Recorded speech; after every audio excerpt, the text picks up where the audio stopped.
당신 대학교 동기 목사님이신 박연수 목사님의 오라는 부탁을 받고 오늘 귀한 자리에 이렇게 서게 되었습니다. 목사님들, 장로님들, 권사님들 이렇게 모이신다고 해서 또 특별히 매주 그게 기도회를 하시는 모임이라고 이야기해서 조금 주눅이 들습니다. 왜냐하면 기도하는 사람들이 제일 무섭잖아요. 기도하는 사람들이 모인 곳에 말씀을 전하는 게 쉬운 부분은 아니다라고 생각이 드는데 그래도 기도하는 마음으로 저도 함께 여러분과 같이 마음을 해서 나라와 민족과 또 교회와 세계 선교와 평화를 위해서 기도하는 모임에 하나님의 풍성한 은혜가 넘치게 되기를 축복하며 말씀을 전하겠습니다. 오늘 읽은 말씀 가운데 특별히 14절에 물은 하나님의 영으로 인도함을 받는 그 사람이 하나님의 아들이라 라고 하는 말씀을 중심으로 생각해 보려고 하는데요. 여러분들이 다 하나님의 아들, 딸이신 거 분명하죠? 근데 그걸 뭘로 증명하시겠습니까? 내가 하나님의 아들, 딸이라고 하는 것을 뭘로 증명할 것인가? 단순히 교회에 다닌다라고 하는 것 또는 교회에서 내가 목사고 장로고 집사고 권사고 하는 직분을 가진 것으로 내가 하나님의 아들이고 딸이다라고 입증이 되는 것인가? 입증이 될 수도 있지만 또 아닐 수도 있다라고 하는 것도 여러분들이 부정 못할 겁니다. 목사라고 해서 뭐 어떤 부흥사들이 그런 이야기 하자면 뭐 천국 갔더니 목사는 들어오는 게 희귀해가지고 목사가 천국 오는 게 희귀하다고 뭐 그런 이야기 이렇게 하던데 목사라고 해서 정말 다 천국 갈 수 있고 장로라고 해서 천국 갈 수 있고 그런 거는 분명히 아니란 말이죠.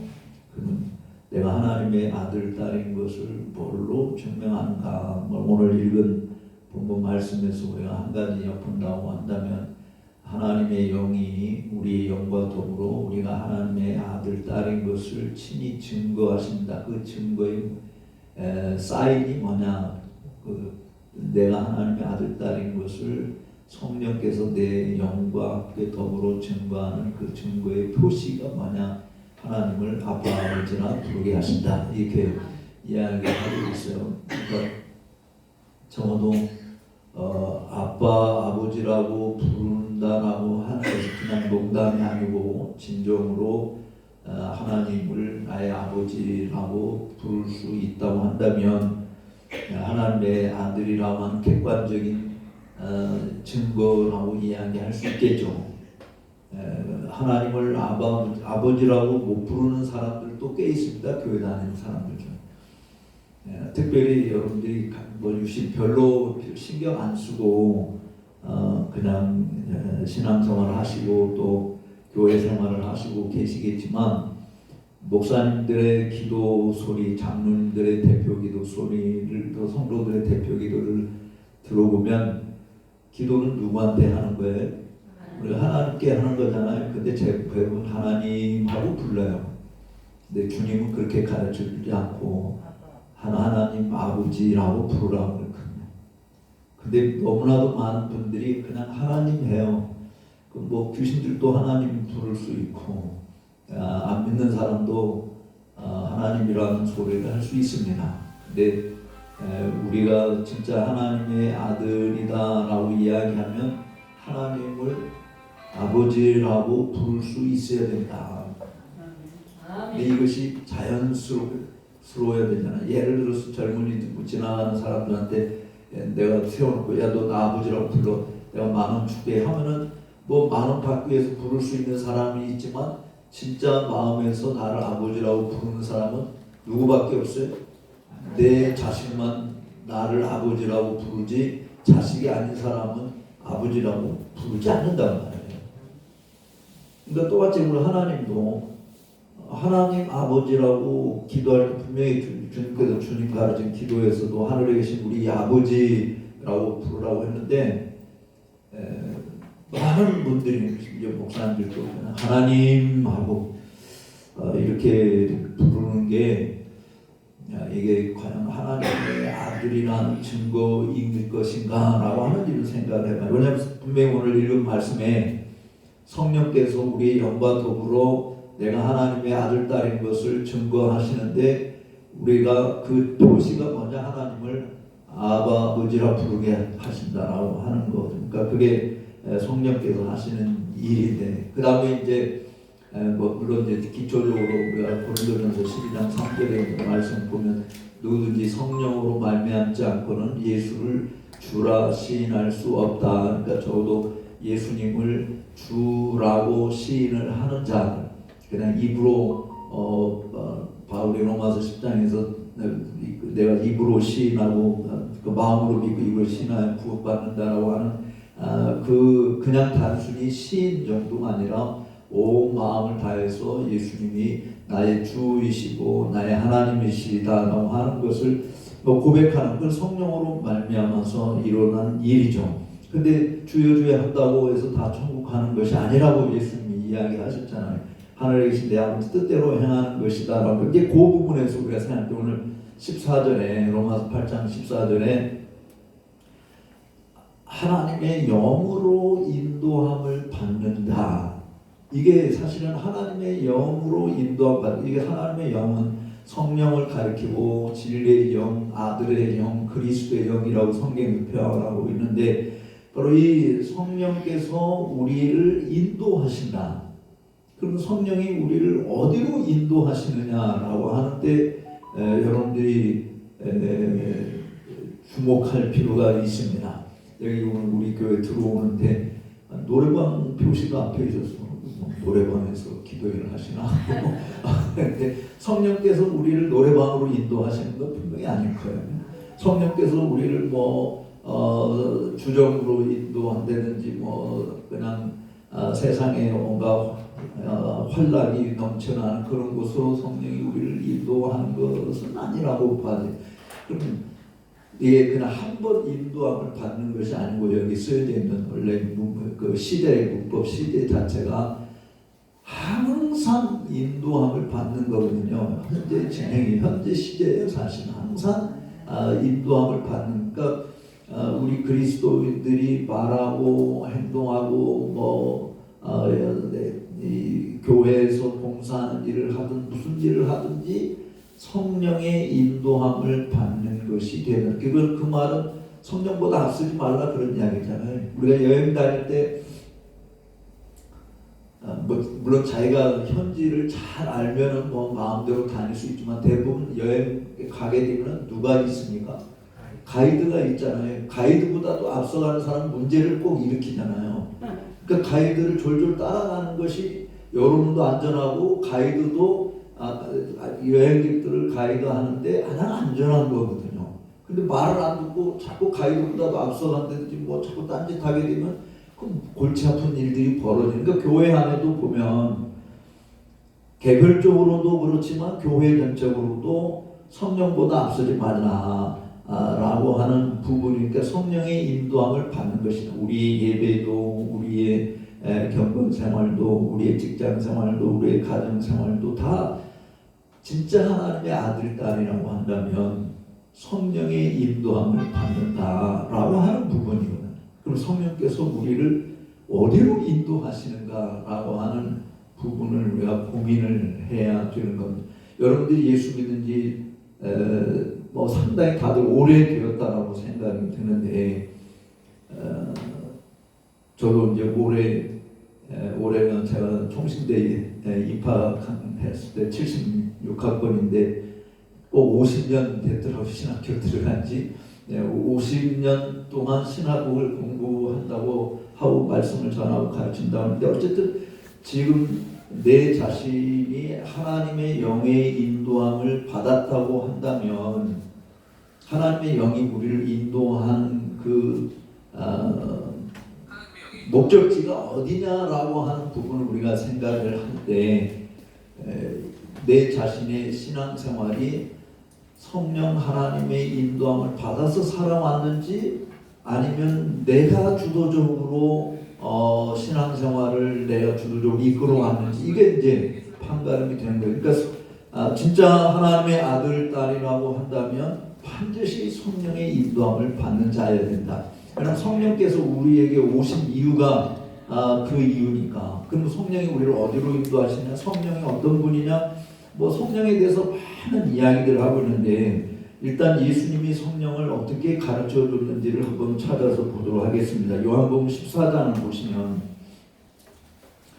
요한복음 14장 뭐 여러분들이 다 잘 아시리라고 봅니다만 내가 아버지께 구하겠으니 이게 14장 16절입니다. 내가 아버지께 구하겠으니 그가 또 다른 보혜사를 너희에게 주사. 그러니까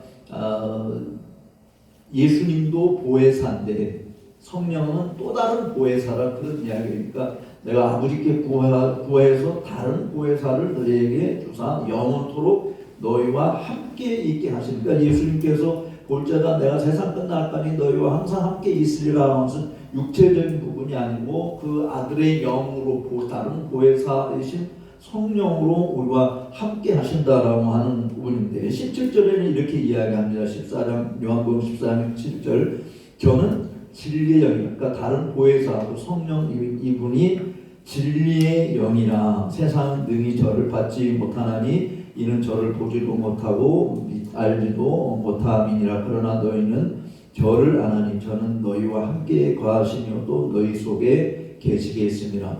그러니까 우리 안에 계시면서 우리의 영과 더불어 우리가 하나님의 아들인 것을 증거하신 그 성령께서 어떤 존재냐라고 이야기하면 진리의 영이라고 이야기하고 있어요. 진리의 영. 그럼 성령이 우리 진리의 영이신 성령께서 우리를 어디로 인도하시겠는가 라고 하는 부분을 생각해 보면 14장 26절에는 이렇게 이야기합니다. 보혜사 곧 아버지께서 내 이름으로 보내실 성령 그가 너희에게 모든 것을 가르치시고 내가 너희에게 말한 모든 것을 생각나게 하시리라. 그러니까 성령의 인도함을 받는다라니 진리의 영의 인도함을 받는데 진리의 영이 하시는 일이 뭐냐? 내가 너희에게 말한 모든 것을 생각나게 하고 내가 너희에게 가르친 것을 다 가르친다라고 하는 이야기니까 모든 것을 가르치신다. 진리의 영이시기 때문에 우리가 알아야 될 모든 것을 가르치신다. 예수님이 가르쳐 주신 것들을 다 생각나게 하실 것이다 라고 하는 것이. 근데 이 성령께서 예수님이 가르쳐 주지 않은 새로운 무엇을 가르칠까요? 아니에요. 예수님도 당신 임의대로 말씀하신 게 하나도 없고 아버지로부터 받은 것을 말씀하셨듯이 성령께서도 성령 자신의 독자적인 어떤 생각을 가르치거나 말해주는 일들이 없습니다. 전부 다 진리의 영이라고 한 말을 여러분들 초점을 두면 예수님이 길이요 진리이시잖아요. 그러니까 다른 보혜사 또 아들의 영이라고 이야기하는 성령이기 때문에 진리의 영이신 성령께서 가르치신 모든 것은 진리이신 예수님이 이 땅에 오셔서 우리에게 가르쳐준 모든 것과 다 일치되는 것이 아니면 가짜다. 그러니까 오늘날 우리들이 성령에 대해서 이해를 하려고 할 때 성령이 정말 무슨 일을 하시는 분인가라고 하는 부분이 사실 한국의 교회가 이 성령에 대해서 잘못 가르치고 있는 것이 뭐 이 시대가 성령의 시대다라고 이야기하는 말을 많이 들었을 거예요. 지금은 성령의 시대다. 그거는 성경의 근거도 없는 일이에요. 성령이 오신 것은 당신 자신을 부각시키고 당신 자신이 영광을 받으시기 위해서 오신 것이 아니고 성령께서 오신 이유가 뭡니까? 보십시오. 사도행전 1장 8절에서 오직 성령이 너희에게 임하시면 너희가 권능을 받고 그 다음에 하신 말이 뭐예요? 예루살렘과 온 유다와 사마리아와 땅 끝까지 이르러 뭐가 된다? 누구의 증인? 예수님의 증인이라고 하는 것은 보고 들은 것을 말하는 거잖아요. 자기 생각을 말하는 게 아니고 내가 보고 내가 듣고 내가 알고 있는 것을 말하는 게 증이니까 예수님의 증이 되니까 성령께서 임하시면 성령이 나타나는 것은 나는 성령은 이런 존재다라고 하는 것을 사람들에게 부각시키는 것이 전혀 아니고 주님께서 우리 죄 허물과 죄로 죽은 자들을 구원하시기 위해서 인간의 몸을 입고 이 땅에 오신 그 나사렛 예수 그리스도를 증언하는 일을 하시는 것이다. 그러니까 병 고치고 능력을 행하고 방언을 하고 하는 이게 주된 일이 아니고 사실 그런 일은 부수적인 일이지 그게 주된 일이 아니에요. 그러니까 그런 일을 통해서 그리스도가 드러나지 않는다고 한다면 그건 성령이 아니에요. 성령은 언제나 당신 자신을 나타내는 것이 아니라 그리스도를 증언하기 위해서 오신 것이다 라고 하는 것을 이야기하는 겁니다. 그래서 요한복음 15장에 가면 더 구체적으로 이렇게 이야기, 요한복음 15장 26절에 내가 아버지께로서 너에게 보낼 보혜사 곧 아버지께로서 나오시는 진리의 성령이 오실 때 그가 나를 증거하실 것이다. 그러니까 진리의 성령이 올 때 진리이신 그리스도를 증언하는 일을 하는 것이죠. 근데 이 그리스도를 증언하지 않는 그 성령이라고 이야기한다면 그것은 마귀의 영이라고 볼 수밖에 없는 겁니다. 마귀가 못하는 일은 예수님을 증언하지 못하는 거거든요. 예수님을 들려주지도 못하고 보여주지도 못하고 예수님이 이 세상의 빛이신데 그 복음의 광채의 빛을 가리우도록 만든 것이 마귀가 하는 일에 자기에게 초점을 맞추는 일을 하는 거잖아요. 그래서 요한복음 16장에 가보면 예수님이 더 이렇게 이야기했습니다. 13절에 보면 그러하나 진리의 성령이 오시면 그가 너희를 따라 삽시다. 모든 진리 가운데로 인도하시리니. 그러니까 성령 보혜사 성령께서 오시면은 어떤 일을 하시는지 결국 아까 로마서 8장 14절에서 성령의 하나님의 영의 인도함을 받는 성령의 인도함을 받는 자가 하나님의 아들이라고 했으니까 성령께서 항상 우리를 어디로 인도하신다? 모든 진리 가운데로 인도하시리니. 그가 자의로 말하지 않고 모든 들은 것을 오직 듣는 것을 말하며 여기 오직 듣는 것을 말하며 장래일을 너에게 나타내십니다.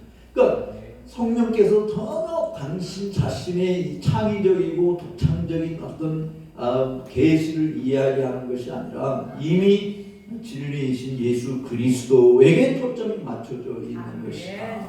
그래서 성령의 시대가 아니에요. 사실 성령의 이 시대가 성령의 시대가 아니고 신구약 역사 전체가 다 삼일째 하나님의 시대죠. 왜냐하면 역사라고 하는 것은 그 영어의 히스토리라고 할 때 히스토리잖아요. 하나님의 이야기잖아요. 삼일째 하나님의 이야기, 구속의 역사이기 때문에 전체가 다 인류 역사가 하나님의 역사로 우리가 이야기한다고 한다면 뭐 성령의 시대, 예수님의 시대, 성부 하나님의 시대 이렇게 우리가 이야기할 수 있지만 그러나 세대주의자들처럼 뭐 지금 성령의 시대는 언제부터 예수님 시대는 그럼 딱 30년 그것만 33년 이 땅에 오셔서 그 시대만 예수님 시대고 그 이후로는 오순절 날 성령이 임하셨으니까 그 이후는 지금까지 성령의 시대입니까? 그런 말을 쓰는 게 저는 성경을 알지 못하는 무식한 목사들이 쓰는 이야기라고 생각합니다. 성령의 시대라는 말을 쓰는 것 자체나. 그런데 우리는 성경에서 예수님이 가르쳐주고 있는 이 내용을 비해보면 성령은 자기 자신을 드러내죠. 어떤 의미에서 우리가 영화를 이야기한다면 성령은 주연이 아니에요. 주연은 예수님이십니다. 다 이 보조 역할을 하는 엑스트라 역할을 하는 사람들이지 주인공이 아니란 말이죠. 근데 주인공이신 그리스도를 보여드리고 알려주고 가르쳐주고 생각나게 하고 하는 것이 성령인데 저는 뭐 여러분들이 스스로 점검을 해보시라고 말하고 싶습니다. 내가 진리이신 예수님을 얼마나 아는가라고 하는 거예요. 수십 년 신앙생활, 진짜 신앙생활이라면 진리이신 그 영이 진리의 영이신 성령께서 우리를 진리 가운데로 인도하시는 것인데 그냥 인도하시고 그냥 네가 알아서 하든지 말든지 내버려 두는 게 아니라 정말 우리 속에 있는 성령의 역사는 진리이신 주님을 더 알기를 열망하는 겁니다. 그래서 사도 바울이 예수님을 만나고 나서 자기 자신이 그렇게 학벌 자랑하고 가문 자랑하고 자기 자신의 개인적인 성품이 정말 율법의 의로 말할 것 같으면 흠잡을 데가 없다고 털어서 먼지도 안 나는 그런 사람이었다라고 이야기를 하는데 그 모든 것을 다 버렸지 않습니까? 예수님을 아는 지식이 가장 고상한 줄 알아서 예수님을 알고 예수님을 얻고 그 안에서 발견되기 위해서 모든 걸 다 버렸다고 하는데 과연 성령의 인도함을 받는 우리들이 예수님을 얼마나 많이 알고 있느냐라고 하는 부분입니다. 저는 목사 한 사람으로서 정말 부끄럽게 생각을 합니다만 우리 개신교의 가장 지금 한국에 있는 교회들의 가장 취약점이 뭐냐면 어른이 없다라고 하는 거잖아요. 뭐 정계도 어른이 없고 뭐 교육계가 어른이 없고 다 모든 게 다 그런데 특별히 개신교 안에 어른이 없어요. 다른 말로 이야기하면 이제 좀 불교 용어를 써서 미안합니다.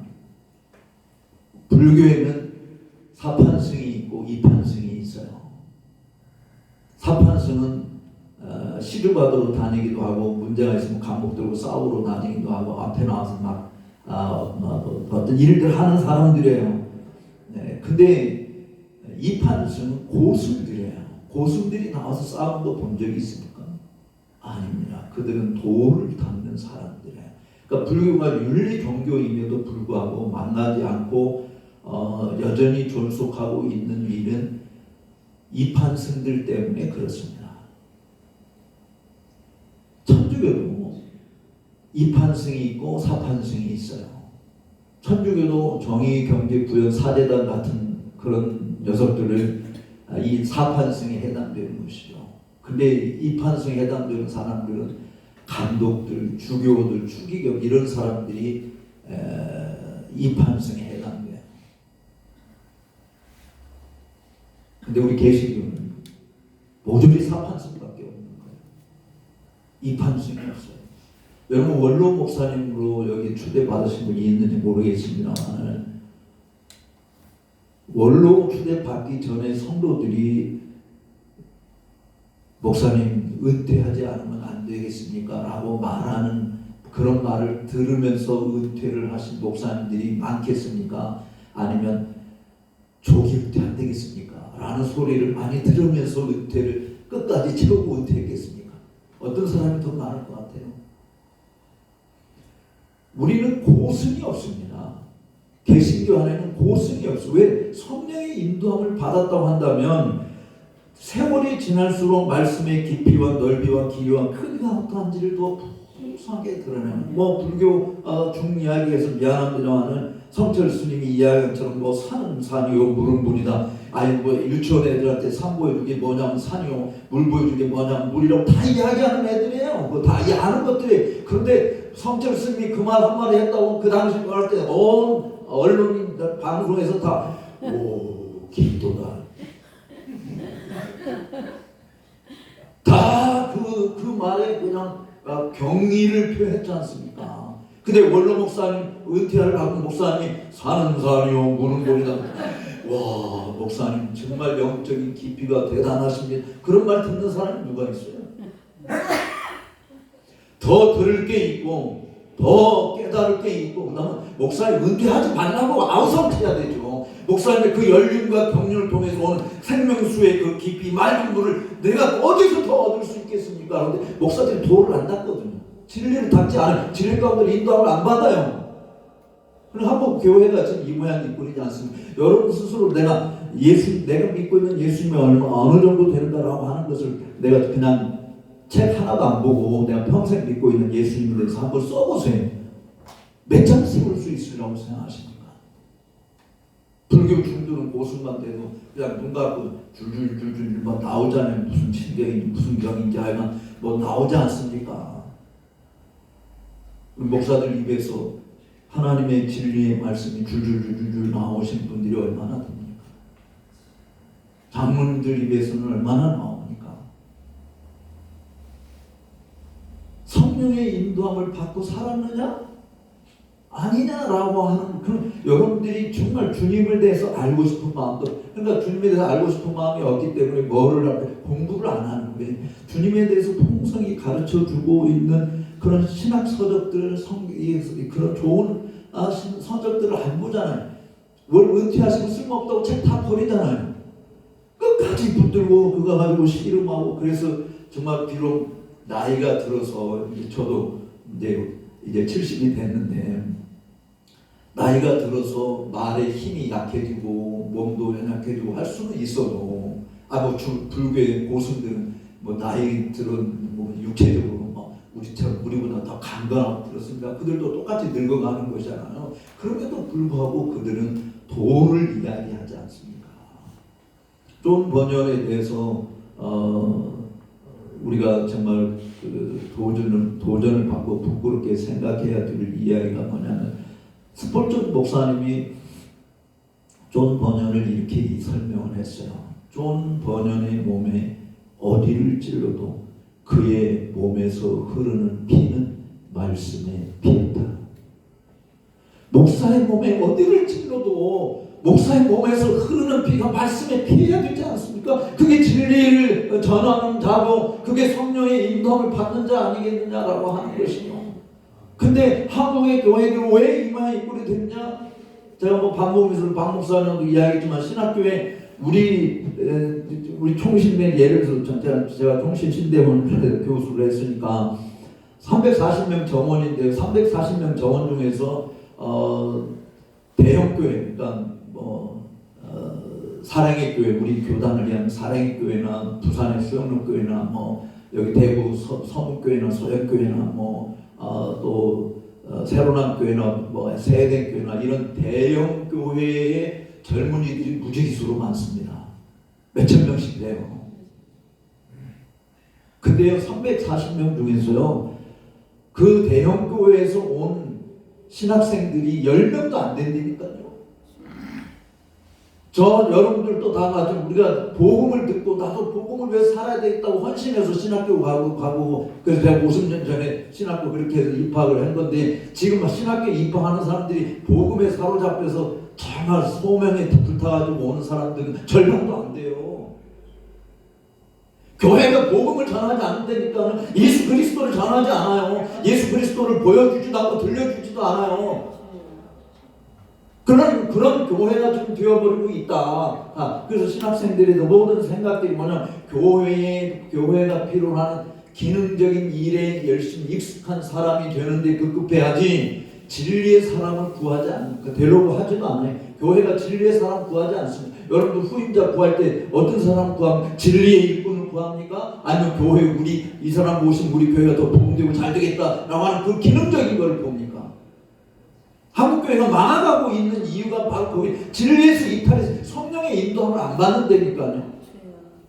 그냥 사람들의 생각에 의존하고서, 그러니까 성령의 인도함을 받는다라고 하는 것은 진리에 사로잡힌 바 되어지는 것이고, 진리를 더 알고자 몸부림치는 것이고, 그래서 주의 말씀 헐떡거리며 받아 먹으려고 하는 것이 우리에게 있어서 정상인 것이죠. 목사에서 물론 눈이 어두워져서 성경 읽는 것도 힘들고 듣는 것도 힘들고 나이가 들어가면 그럴 수도 있어요. 그러나 어쨌든 목사로서는 일평생 진리와 함께 사는 사람이잖아요. 진리를 전하는 사람이잖아요. 근데 목사들이 진리를 전하지 않아요. 일 있는 소리를 가지고 진리라고 착각하고 있는 것 않습니까? 성도들이 여러분들이 전하는 진리를 들었다고 하면 매주마다 듣고 매번 설교할 때마다 진리이신 그리스도를 듣고 배운다고 한다면 그리스도를 갈망하고 그리스도에게 사로잡혀오고 그리스도를 따르는 일에 헌신되고 그런 자들이 있어야 돼. 근데 교회 일에 익숙한 사람이 된다니까요. 주님에게 익숙한 사람이 아니에요. 그러니까 어떤 일이 벌어지느냐, 오늘 로마서 여기 8장에서 이야기하고 있는 내용을 보면 사실은 하나님이 17절에 뭐라 하냐면, 하나님의 자녀이면 또한 상속자다. 하나님의 상속자다. 그리스도와 함께한 상속자 후사니 우리가 그와 함께 영광을 받기 위하여 뭐도 함께 받는다? 고난도 함께 받는다. 그러니까 성령의 인도함을 받는 것은 사람들이 싫어하는 진리 가운데로 인도하거든요. 그러니까 사람들이 싫어하는 진리 가운데로 나가다 보니까 고난을 받을 수밖에 없어요. 그게 무릇 그리스도 예수 안에서 경건하게 살고자 하는 자는 핍박을 받으리라라고 이야기한 내용과 같은 것이죠. 지금 우리가 핍박받고 있나요? 왜? 복음 때문에 복음을 위해서 사는 것이 아니기 때문에 핍박받는 게 없는 거잖아요. 정말 진리를 위해서 산다고 한다면 우리 교회에 출석하는 판사들, 경찰들, 국회의원들 제대로 가르쳤다고 한다면 지금 이 시대에 그들이 의로운 자가 나타나야 되지 않습니까? 진리를 거스리지 않고 진리를 위해서 일하는 자가 되어야 되는데 진리가 아니고 일 있는 소리만 하니까 다 그냥 거짓된 가르치면 다 굴복하고 말이죠. 제대로 된 사람 하나 못 길러내고 있지 않습니까? 우리가 기도하는 것이 뭘 위해서 기도하는가? 정말 하나님이 이 나라를 지켜주기 위해서 기도해야 되는데 저는 여러분들이 이 기도 제목 가운데 빼놓지 않으려는 것이 하나님께서 교회의 지도자 말씀의 종들을 세워달라고 기도해야 됩니다. 제가 유학생활을 80년대에 했었는데 그 전까지만 해도 우리 앞동쪽 교회에서 주일날 낮 예배 때나 저녁 예배 때나 신학교를 위해서 늘 기도했습니다. 그리고 주의 종들을 위해서 늘 기도했어요. 그런데 제가 90년 초에 교육하면서 지금까지 다녀보지만 신학교를 위해서 기도하는 교회가 거의 없습니다. 주의 종들을 위해서 기도하는 게 하나도 없어요. 그러니까 한국 교회에 지도자가 없는 거예요. 총회장 되면 지도자가 됩니까?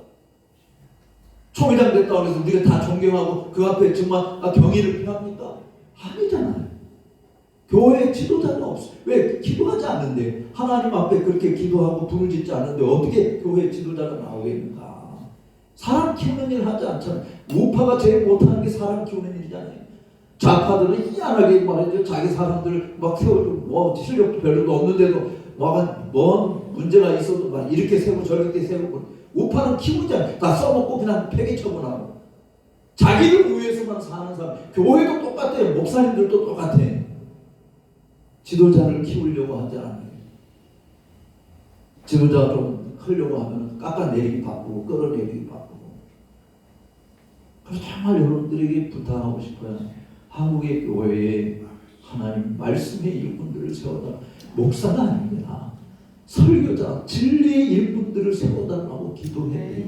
일 있는 소리가 아니고 진리, 이 시대에 맞는 그냥 이 시대에 합당한 이 시대에만 적용되는 타당한 이치 있는 소리, 그냥 고개 끄덕이는 소리가 아니라 가슴을 치며 외통하고 외교하고 자복하게 하는 진리를 전하는 사람이 되어야 되고 그런 일꾼을 세워달라. 그게 성령이 인도하시는 게 그거예요. 그러니까 우리는 성령의 인도함을 받고 있다고 말은 하지만 그렇지 못해요. 여러분 아까 복음 부르는 것 가운데 성령이 임해서 주를 찬양하게 되는 그런 노래를 성령이 임하면 주를 찬양. 어떤 주를 찬양합니까? 왜 주를 찬양합니까? 바로 진리이신 예수 그리스도를 이야기하는 거예요. 사실. 그 예수에 대해서 알지 못한 예를 들어서 우리 앞에서 인도하신 분 저에 대해서 저를 찬양 좀 해주세요. 나를 알아야 찬양을 하지 말 것이지. 아니 서창원 노래하는 데다 서창원 노래 이거 가지고 내가 나를 찬양하는 것이 아니잖아. 나를 알아야 되지 않습니까? 나를 알아야 나에 대해서 노래를 부르든 뭐를 글을 쓰든 뭐를 할 거 아니에요. 그러니까 우리가 성령이 우리에게 임하셨다 하면 정말 알게 하는 일이 뭐냐? 예수 그리스도를 아는 일. 예수 그리스도를 아는 이 일은 내가 단순히 오늘 한번 성경책 읽었다고 해서 끝나는 부분이 아니고 평생 읽어도 모르는 일이지 다 모르는 게 더 많은데 평생 배운 바울도요 평생 예수님을 더 알기를 원하는 게 그의 평생 목적이지 않았습니까? 내가 예수님을 아는 것이 많으면 많을수록 예수님에 대해서 증언할 일이 풍성해지는 거예요. 근데 예수님에 대해서 아는 게 없으니까 몇 마디 하면 할 말이 없는. 그러니까 이런 예화하고 저런 예화는 하고 사람들한테 별로 유익되지 않는 이야기들만 하다가 끝나는 거예요. 성경 읽어놓고 성경하고 전혀 상관없는 이야기야. 지난주에도 제가 어느 모임에 갔을 때 뜻강 해달라고 가는데 이제 개강 예배 하는데 목사님, 한국교회 유명한 목사님 와서 설교를 하셨어요. 너무 괴로웠어요. 안 듣기가. 아니 성경 본문 이야기는 하나도 하질 않는데 다른 이야기만. 근데 한국교회 유명한 목사예요. 그런 설교들을 들으면 그게 설교라고 하는 그런 설교를 들으면서 예수님을 얼마나 알고 싶어 그런 소리 듣고 나 정말 예수님을 더 알고 싶다. 예수님 어떤 분이 더 알고 그런 마음을 불러일으키겠나. 성령이 우리를 인도하시는 것은 진리이신 그리스도를 보게 하고 목사의 소리를 들려주는 게 아니라 그리스도를 들려주는 게 아니라 그리스도를 보여주는 일도 해야 되는 것이 목사인데 제가 좋아하는 목사님 약사님 사무엘 루터포드 목사님이라고 장로교회 기라사 같은 어른이신데 그분이 시골의 아노스라고 하는 해변가의 작은 교회에서 목회를 했어요. 근데 거기서 복음을 전한다고 찰수 왕한테 밉보여가지고 그냥 감옥에 유배된 복음 전하지 말라고. 그러니까 이제 그분이 뭐 때문이냐 왕도 국민이 원치 않은 왕의 자리에서 내려와야 된다. 사실은 민주주의 원칙을 그분이 제일 먼저 이야기하신 분이에요. 그러니까 왕이 세습이지 않았습니까? 근데 왕도 국민들이 원치 않은 왕의 자리에서 내려가야 된다 하고 이제 그런 이야기를 해서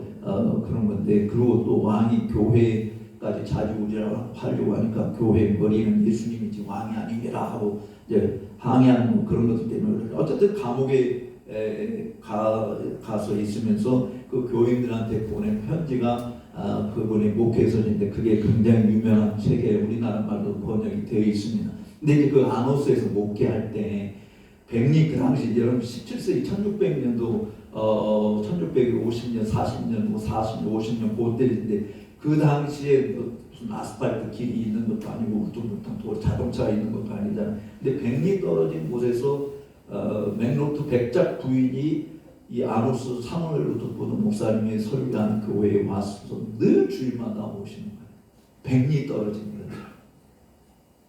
지금도 백리는 먼 거리잖아요. 40km 차를 타고 가는 먼 거리. 근데 차가 없이 마차 타고 가는. 그러니까 이제 누가 곤욕이냐면 귀족이다 보니까 몸종들이 곤욕스럽잖아요. 많이 챙겨야 되지 준비해야 돼. 그 먼 거리 왔다 갔다 하는 몸종이 많이 죄송한데요. 우리 마을의 목사님도 정말 훌륭한 설교자인데 왜 헛길까지 빼줘마다 가십니까? 좀 안 가시면 안 되겠습니까? 이렇게 불멘 소리를 하는 거예요. 그러니까 맥론 백작 부인이 이런 이야기를 합니다. 그래, 우리 마을의 목사님 정말 예수님에 대해서 너무너무 잘 이야기해. 훌륭한 설교자야. 그런데 얘야 내가 왜 아노스 사무엘 루터포드 목사님 교회까지 오는지 아냐? 사무엘 루터포드 목사님은 예수님에 대해서 잘 말해주는 것뿐만 아니라 예수님이 누군지 보여주잖아. 난 그분이 보여주는 예수님 보기 위해서 그 교회 가는 거야. 우리나라에 이런 교회가 있나요? 예수님에 대해서 들려주는 목사들도 많지 않지만 예수님이 누군지 보여주는 그 예수님 보기 위해서 교회에 오는 사람이 얼마나 됩니까? 내가 신학교에서 내일 학생들한테 첫 시간에 묻는 질문이 이거예요. 너희들 교회 왜 갔냐? 주일날. 대부분 학생들이 뭐라고 대답하는데 교육 전사님 같은 일이 있는데 여러분들도 한번 교회 주일날 왜 가면 내가 목사니까 내가 장로니까 내가 집사니까 내가 안내원이니까 내가 헌금이니까 내가 찬양이니까 그렇기 때문에 교회가 예수님 만나기 위해서 교회 가는 사람이 얼마나 되느냐 말이야. 왜 예수님 교회 가도 못 만나니까 예수님의 말씀 들으려고 교회 가는 것이 아니고 그냥 듣거나 다 잊어버리잖아. 예수님 말씀이 아니니까 목사들 책임이죠. 정말 저는 목사로서 회개하고요. 하나님 앞에 부끄럽게 생각을 하고 정말 우리들이 지금이라도 돌이켜서 우리를 구원해 주시겠어 이 땅에 오신 자기 모든 것을 버리시고 우리에게 생명해 주신 그 주님을 더 높이는 일. 그래서 살아주나 우리가 주님의 것이니 우리 안에서 그리스도만이 높임을 받게 돼. 그래서 사람들이 우리 입에서 흘러나오는 소리를 들을 때 그리스도의 냄새를 맡고 그리스도의 음성을 듣게 되고 그래서 사람들이 그리스도로 충만해지는 그런 교회가 될 때 세상이 교회를 무서워할 수 있지 않습니까? 근데 세상이 교회를 조롱하고 있잖아요. 왜? 그리스도가 없으니까. 오늘 기도에 참석한 여러분들에게 제가 이런 말을 해서 정말 저도 저 자신도 그 속에 포함되어 있기 때문에 부끄럽게 생각합니다만 고난의 길을 피하지 마십시오. 장차 우리가 받을 영광을 정말 사모한다고 한다면 지금 그리스도와 함께 고난을 받는 길을 가야 돼요. 진리를 위해서 일하면요 제일 핍박하는 사람들이 교회 목사 장로들이에요. 제일 싫어하는 사람들이에요. 진리에 대해서 하려고 하지, 들으려고 하지도 않아요. 배우려고 하지도 않습니다. 여러분의 기도도 성령의 인도함을 통해서 하잖아요. 로마서 8장에서 이야기하고 있는 게 성령의 인도하시고 우리가 어떻게 기도해야 될지 모를 때도 마땅히 빌바를 알게 하시는 분이 성령 하나님 아니십니까? 근데 주님께서 뭐라고 말하냐면 너희가 내 안에 거하고 내 말이 너희 안에 거하면 무엇이든지 구하라 그러면 이루리라. 주님이 그렇게 말씀하셨잖아요. 너희가 내 안에 거하고 내가 너희 안에 거하면 이게 아니고 너희가 내 안에 거하고 내 말이 너희 안에 거하면 진리가 너희 안에 거하면 우리의 기도의 모든 내용들이 우리 속에 새겨지는 성령께서 우리를 진리 가운데로 인도하는 그 진리에 의해서 통제를 받고 하나님 앞에 아를 때에 그 기도가 하나님 앞에 상달되고 합당한 것이다. 찬송이 뭡니까? 하나님을 높이는 것. 하나님이 어떤 분인지 알아야 찬송도 제대로 부르는 거 아니겠습니까? 그러니까 모든 것이 성령의 인도하고 다 그리스도에게 초점 맞춰서 그리스도를 통해서 아버지께로 나가지 않습니다. 내가 곧 길이요 진리요 생명이 나를 맡은 아버지께 온 자가 없다라고 하셨으니까. 그러니까 그리스도를 중심으로 해서 그리스도로 무장하게 되어지면 그것이 곧 하나님 우리와 함께하는 것이고 성령의 역사가 거기에 일어나는 것이기 때문에 저는 이 기도 아까 장로님 정말 이 단순히 김천만이 아니라 경상북도 대한민국 전 세계를 움직이는 그런 하나님의 역사. 하나님들이 그렇게 하실 수 있으시잖아요. 우리가 성령의 이끌림을 받을 때 그냥 내 감정으로 내 생각으로 우리가 지금까지 배운 경험 가지고 하는 게 아니라 진리이신 그리스도를 더 붙들고 그 안에 거하게 되고 그 안에 뿌리를 깊이 박고 그 안에서 움직이고 그래서 그를 위해서 우리의 목숨을 다하여 헌신하는 그런 길을 길 때 지금 받는 고난은 우리가 읽진 않았지만 바로 18절에 이야기하고 있는 현재의 고난은 장차 누릴 영광과 좋게 비교할 수 없다. 금메달 따는 선수의 그 영광은 피나는 고난과 고통과 아픔과 훈련이 있었기 때문에 오는 거 아니겠어요? 그거 없는데 내가 올림픽에 나갔는데 모든 선수들이 다 기권해 다 혼자 금메달 따서 그 같이 있어요? 누구도 안 알아줘요. 근데 정말 세계적인 선수들이 치열한 경쟁을 싸워서 그걸 극복하고 1등이 됐다 할 때 우리가 다 박수치고 눈물도 흘려주고 정말 그렇지 않습니까? 주님께서 우리의 수고를 기억하시고 반드시 생명의 멸류관으로 의의 멸류관으로 보상해 주실 것을 우리가 믿는데 그렇다고 한다면 이 땅에서 고난받는 것을 피하지 마십시오. 내가 은퇴하면서 원로로 후한 대접받고 정말 노후생활 잘 즐기겠다 하는 것이 그게 아니고 우리의 삶은 하늘에 있는 거 아닙니까? 하늘을 내다보고 사는 것이잖아요. 그것 때문에 불명예스러운 일들을 벌이지 말고 정말 끝까지 주님의 도를 닦고 주님의 진리를 위해서 일함으로 진리가 우리를 사로잡고 대한민국을 사로잡아서 정말 모든 민족들이 다 우리 성경의 하나님이 참 하나님인 것을 알게 되고 저와 여러분들이 하나님의 종인 것을 알게 되고 우리가 행하는 모든 일이 하나님의 기록된 이 말씀을 따라 행하는 것을 알게 하는 일에 복되게 쓰임받는 저와 여러분들이 되시기를 주의 이름으로 축복합니다. 기도하겠습니다. 거룩하신 하나님 아버지